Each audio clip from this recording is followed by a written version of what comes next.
नमस्कार साथियों, आज है 22 अक्टूबर और स्वागत है आपका आपके अपने चैनल रॉयल एमपी में। यहाँ पर आप सुनते हैं मध्य प्रदेश की सभी महत्वपूर्ण खबरों की शुरुआत करते हैं मुख्य समाचारों से। केंद्र के अराजपत्रित कर्मचारियों को दशहरा से पहले एक ही किस्त में दिया जाएगा बोनस। मध्य प्रदेश हाईकोर्ट की ग्वालियर खंडपीठ ने कोविड-19 के दिशा निर्देशों के मामले में ढिलाई नहीं बरतने का दिया आदेश। पुलिस स्मृति दिवस पर देश में कई कार्यक्रम आयोजित कर दी गई शहीद पुलिस जवानों को श्रद्धांजलि। और प्रदेश में कई स्थानों पर वर्षा होने और तापमान में गिरावट आने से बढ़ने लगी है सर्दी। खबरों पे चलते हैं विस्तार से। केंद्रीय मंत्रिमंडल ने कल वर्ष 2019-20 के लिए केंद्र सरकार के अराजपत्रित कर्मचारियों के लिए उत्पादकता से जुड़े बोनस को भी मंजूरी दी। सूचना और प्रसारण मंत्री प्रकाश जावड़ेकर ने कल नई दिल्ली में संवाददाताओं को बताया कि इस बोनस से 30 लाख से अधिक कर्मचारियों को फायदा होगा। इससे सरकार पर 3,737 करोड़ रुपए का बोझ पड़ेगा। ये बोनस विजयदशमी से पहले एक ही किस्त में दिया जाएगा। केंद्रीय कैबिनेट में अपने एक अन्य फैसले से पंचायती राज अधिनियम 1989 को जम्मू कश्मीर में लागू करने की मंजूरी दे दी। इस पहल से देश के अन्य राज्यों की तरह जम्मू कश्मीर में भी त्रिस्तरीय पंचायती राज प्रणाली लागू हो जाएगी। मध्य प्रदेश हाईकोर्ट की ग्वालियर खंडपीठ की युगल पीठ ने कल कोविड-19 के दिशा निर्देशों के उल्लंघन के मामले में अपना फैसला सुनाया। अदालत ने केंद्रीय मंत्री नरेंद्र सिंह तोमर व पूर्व मुख्यमंत्री कमलनाथ पर इस मामले में केस दर्ज करने के आदेश दिए। इस संबंध में 23 अक्टूबर तक आदेश के पालन का प्रतिवेदन भी पेश करने को कहा। हाईकोर्ट ने यह भी स्पष्ट किया कि राजनीतिक सभाओं में जितने लोगों के आने की इजाज़त दी गई है उतने ही आ सकेंगे। सभा में आने वाले लोगों को सबसे पहले मास्क व सैनिटाइजर देना होगा। निर्देशों का उल्लंघन करने वालों के खिलाफ कड़ी कार्रवाई की जाएगी। उधर एक अन्य मामले में जबलपुर हाईकोर्ट ने कल कमलनाथ सरकार के कार्यकाल में इस्तीफा देने वाले 14 विधायकों को शिवराज सरकार में मंत्री बनाए जाने के मामले में नोटिस जारी किया। छिंदवाड़ा की अधिवक्ता आराधना भार्गव द्वारा दायर याचिका में इस प्रक्रिया को असंवैधानिक बताते हुए सभी 14 मंत्रियों के पद से निलंबन की मांग की गई। आज़ाद हिंद सरकार के 77वें स्थापना दिवस के अवसर पर कल दिल्ली के लाल किले पर एक समारोह आयोजन किया गया।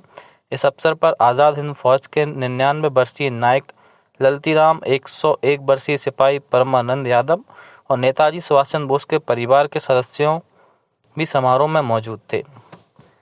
इस अवसर पर संस्कृति और पर्यटन मंत्री प्रहलाद पटेल ने आज़ाद हिंद सरकार का स्थापना दिवस मनाने की परंपरा शुरू करने के लिए प्रधानमंत्री नरेंद्र मोदी को धन्यवाद दिया। उन्होंने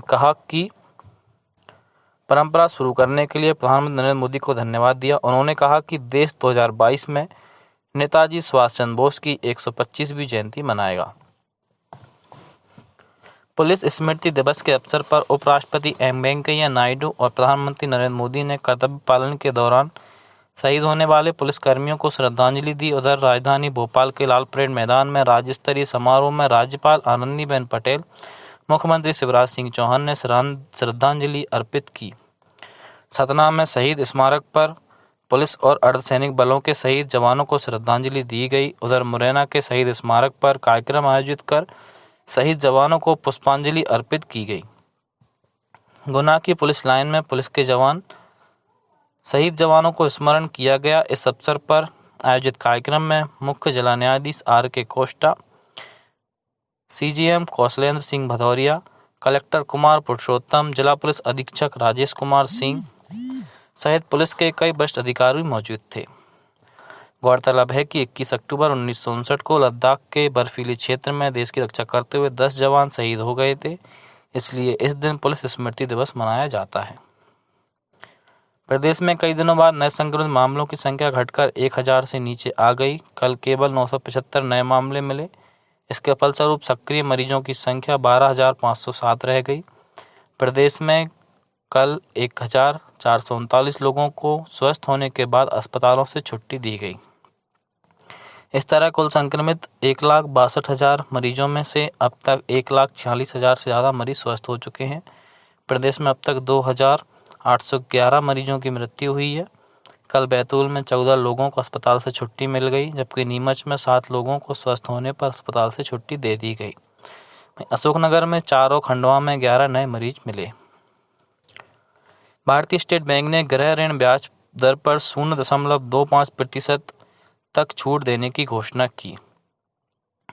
सिबिल स्कोर के आधार पर 75 लाख रुपए से अधिक का होम लोन लेने वाले उपभोक्ताओं को ब्याज दर में 0.25% की छूट दी जाएगी। वहीं बैंक से 30 लाख रुपए से 2 करोड़ रुपए तक के होम लोन पर क्रेडिट स्कोर आधारित 0.2% की छूट देने की घोषणा की। पहले यह छूट केवल 0.1% थी। पूरे प्रदेश से दक्षिण पश्चिम मानसून विदा ले चुका है और सर्दी ने अपनी आमद दर्ज करा दी है, लेकिन बंगाल की खाड़ी में बने नए वेदर सिस्टम और अरब सागर से आ रही नमी के कारण पूरे प्रदेश में सर्दी जोर नहीं पकड़ पा रही थी। हल्के बादल गिरे रहने से उमस भरी गर्मी का एहसास भी हो रहा था, लेकिन पिछले दिनों प्रदेश के कई हिस्सों में हुई हल्की बारिश से रात के तापमान में अब कमी आने लगी है, जिससे सर्दी बढ़ने लगी है। पिछले 24 घंटों के दौरान इंदौर, होशंगाबाद, उज्जैन और जबलपुर संभाग में कई स्थानों पर वर्षा हुई। अंत में समाचार संक्षिप्त में। प्रधानमंत्री नरेंद्र मोदी 25 अक्टूबर को आकाशवाणी के जरिए मन की बात करेंगे। प्रदेश के वरिष्ठ नेता तुलसीराम सिलावट और गोविंद राजपूत ने संविधान के अनुच्छेद 164 के प्रावधानों के तहत मंत्री पद से इस्तीफा दे दिया। नवरात्रि पर्व का आज 5वां दिन है। आज देवी मंदिरों और झांकी स्थलों पर स्कंद माता की पूजा की जा रही है। सागर के जवाहरलाल नेहरू पुलिस अकादमी में पहली बार मानव तस्करी और साक्ष्य संकलन संबंधी पाठ्यक्रम कल से शुरू किया गया। बैतूल जिला जेल में 2 बंदियों की टॉयलेट क्लीनर पीने से हालत गंभीर हो गई, जिनका अस्पताल में उपचार चल रहा है। पर्यावरण तंत्र को बेहतर बनाने के लिए किए जा रहे उपायों के कारण शहडोल, ब्योहरी, जयसिंह नगर, नंदना, मनचाचर एवं गोहपारू और जैतपुर के जंगलों में गिद्धों की संख्या तेजी से बढ़ोतरी हुई है। आज की खबरों में इतना ही। अगर आपको वीडियो पसंद आया हो तो चैनल को जरूर सब्सक्राइब कीजिए। कल मिलेंगे। धन्यवाद।